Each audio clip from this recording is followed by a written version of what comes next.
Howdy mates, good late morning. How are we all doing today on this grand Friday, April 19th, 2024. Of course, as part of my weekend, at least half of it, of course I had to explore another town. But rather, we're in what is known as the town of Pella. For those of you who have never heard of Pella, it is a quaint town in Iowa that has inspiration coming from the Netherlands. Now, whether I have dinner here and decide to go Dutch with a group, I'll have to make that decision later today. See what I did there? Anywho, the town of Pella was settled around the 1840s by an individual named Dominie, who was himself Dutch, and up to 800 immigrants who came from the Netherlands settled here. And you may have noticed in the park, this is Central Park by the way, that it is lined with tulips. And of course, we all know when we think of the Netherlands, we think of tulips. And as a matter of fact, all of them have been imported from the very country. Now, of course, neighboring us, not too far away, is the windmill. And you may be wondering, where the heck is it? Well, allow me to venture through here, and as I go through, you'll see it right up here. At least that's one of them anyways. There's multiple throughout the town. It's so neat that even just the state of Iowa, there's so much culture. You just, like I said, you have to get off the beaten path. Because this is a little a ways from Interstate 80.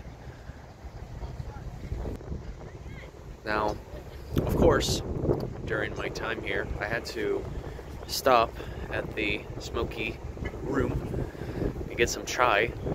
It's not something I really have too often, but it just sounded good. And it's usually my preference over having coffee. At least for me, anyways. So, something I want to share as well. The town of Pella in 1859.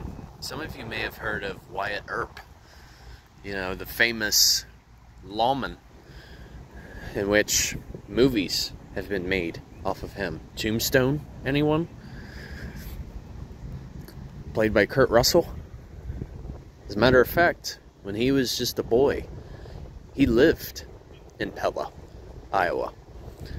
Hopefully, while I'm here, may be able to stumble upon his boyhood home.